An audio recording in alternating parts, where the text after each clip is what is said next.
بڑا ایک شور اٹھتا ہے، ہوتی بھی ہے مہنگائی ہو گئی جی، کیا خریدیں کیا نہ خریدیں۔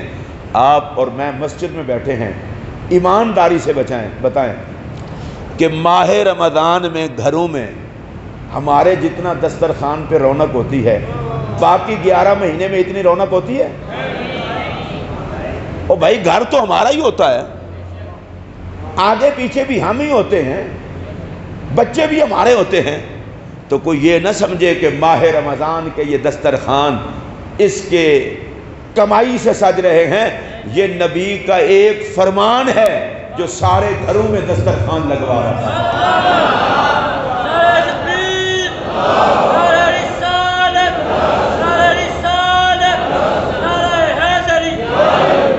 مومن کے رزق میں اضافہ ہو گیا، اور رزق میں اضافہ کس نے کیا؟ اللہ نے۔ وہ آدمی غریب سے غریب آدمی بھی اس کے دسترخوان پہ بھی اضافہ دکھائی دیتا ہے۔ سرکار نے فرمایا مومن کا رزق بڑھا دیا جاتا ہے، اللہ رزق بڑھا دیتا ہے۔ کیوں؟ اور بھائی سارا دن صبر کے ساتھ بھوک برداشت کی، پیاس برداشت کیا ہے، اللہ ثواب بغیر حساب کے دیتا ہے، تو رزق دیتے ہوئے اس کے خزانے میں کون سی کمی ہے؟ اچھا، رسول اللہ علیہ السلام نے رزق کے اضافے کی بات کر کے ساتھ ہی پھر میرے پاک نبی نے آگے ایک بات فرمایا من فطر فیہ صائما، رزق اللہ بڑھاتا ہے۔ اگر کوئی بندہ کسی روزہ دار کا روزہ افطار کرا دے، اب اس بات کو سمجھے، میرے نبی علیہ السلام کی ترتیب ذرا سمجھیں۔ رزق کون دیتا ہے؟ لیں اللہ کا نام۔ رزق بڑھاتا کون ہے؟ پہلے اپنی امت کو اس طرف راغب کیا کہ رزق اللہ دیتا ہے، اور ماہ رمضان میں رزق میں اضافہ بھی اللہ نے کیا ہوا ہے۔ تو جب اللہ نے کیا ہوا ہے، اب فرمایا جو کسی روزہ دار کا روزہ افطار کرا دے، وہ اتنا رب نے دیا ہے تو کرا دے کسی کا روزہ افطار۔ یا رسول اللہ پھر اس کا ثواب کیا ہوگا؟ میں حدیث پاک کے وہ لفظ، اسی لیے میں کتاب لایا تھا کہ وہ آقا کریم کے وہ لفظ میں جو ارشاد فرمائے ہیں وہی آپ کو پڑھ کے بتا دوں گا۔ میرے پاک نبی نے فرمایا جس بندے نے، اس سے پہلے میں چھوڑ گیا، وہ کسی بات پھر موقع پر بیان کر لیں گے۔ سرکار نے فرمایا من فطر فیہ صائما، جو کسی روزہ دار کا روزہ افطار کرے، کان مغفرۃ لذنوبہ، سب سے پہلا ثواب تو یہ ہے ایک روزہ دار کے روزہ افطار کرانے سے اللہ اس کے سارے گناہوں کو معاف کر دے۔ کہیے سبحان اللہ۔ بھائی جی روزہ کسی کا افطار کرایا ہے، اور گناہ کون معاف کر رہا ہے؟ اللہ۔ ہمیں اصل میں سمجھ نہیں نہ آتی، اسی سے آپ کو سمجھ جانا چاہیے کہ مالک مخلوق سے پیار کرنے والوں سے کتنا پیار کرتا ہے۔ اللہ کہتا ہے میرے بندے کو روزہ افطار کرائے، جا تیرے گناہ بخشے۔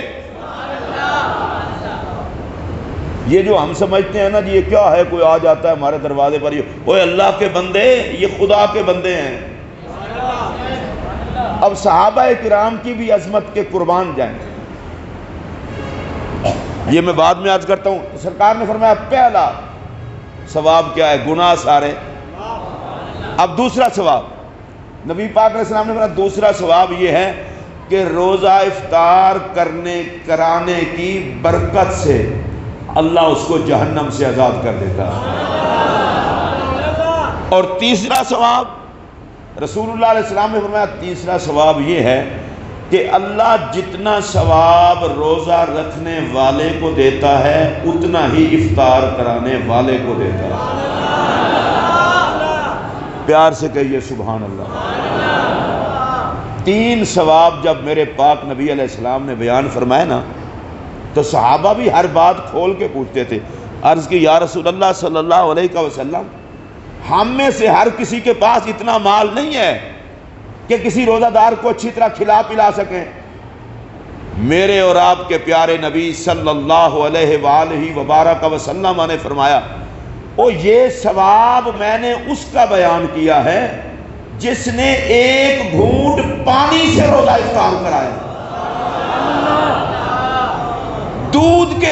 کھجور سے افطار کرایا، کہیے سبحان اللہ، کھجور سے روزہ افطار کرا دیا۔ اور میرے پاک نبی نے فرمایا جس بندے نے کسی روزہ دار کو سیراب کر کے کھلایا، اللہ اس کو میرے حوض سے پانی پلائے گا، حشر میں اسے پیاس نہیں لگے گی۔ اب آپ غور فرمائیں اور اس کو پھر سمجھیں، پانی کا گھونٹ، دودھ کا گھونٹ، کھجور، اس سے روزہ افطار کروایا، گناہ معاف، جہنم سے آزادی، ماشاءاللہ، اور روزے دار کے روزے کے برابر ثواب۔ اس کا مطلب کیا ہے؟ اور مطلب یہ ہے کہ میں وہ ثواب میرا نبی بیان کر رہا ہے جو صرف امیر ہی نہ کر سکے، غریب بھی کر سکے۔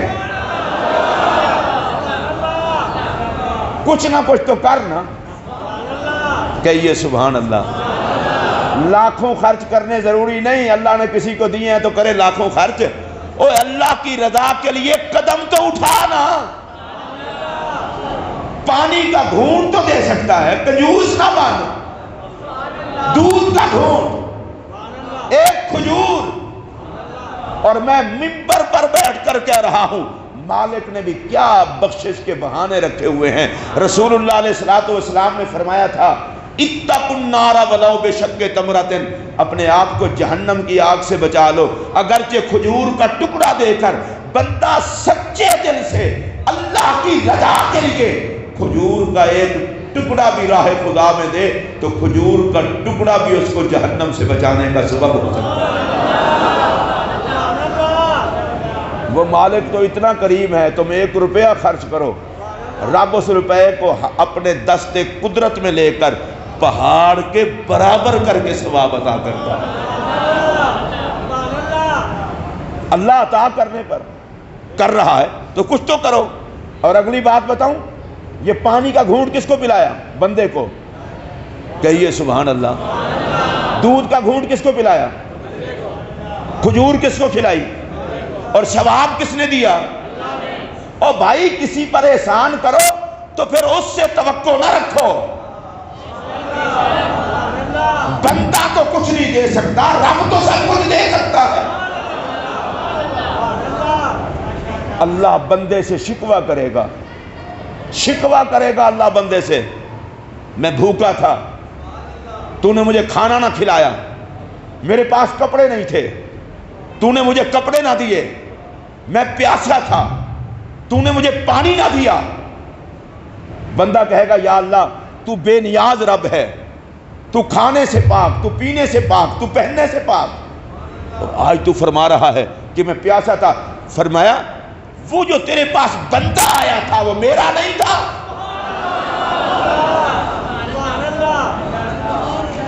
اس بندے کو دینا مجھے ہی دینا تھا نا۔ ماہ رمضان المبارک میں کوشش کریں خدا کے بندوں سے پیار کی، کوشش کریں کسی کے کام آنے کی، اور بڑا لوگوں کو ذوق ہوتا ہے لینے لگوا کے بانٹنے کا۔ خدا تمہیں لینے لگوا کے دیتا ہے؟ کسی کی غربت کا مذاق نہ اڑا، محلے میں شہرت ہو جائے تو سخی بڑا ہے، پھر خدا سے ثواب کیا لے گا؟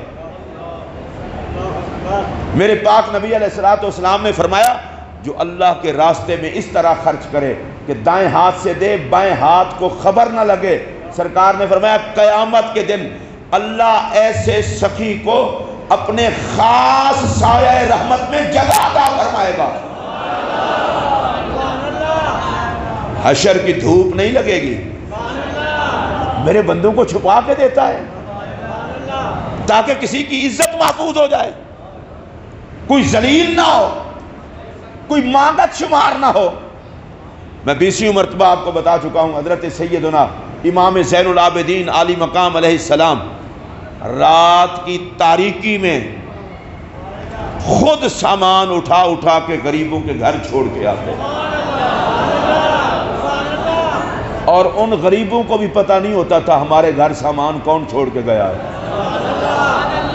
جب حضرت سیدنا امام زین العابدین عالی مقام رضی اللہ تعالیٰ عنہ کا وصال ہوا آپ کو غسل دیا گیا تو آپ کی پاک پیٹھ پر نشان تھے، سیاہ ہوئی تھی پیٹھ. کیوں؟ وہ غریبوں کے لیے مال اٹھا اٹھا کے. کہیے سبحان اللہ. وصال کے بعد سینکڑوں گھر والوں کو پتا چلا اب وہ مال آنا بند ہو گیا ہے، تو یہ رات کی تاریکی میں ہمارے پاس مال پہنچانے والا رسول اللہ کا بیٹا زین العابدین.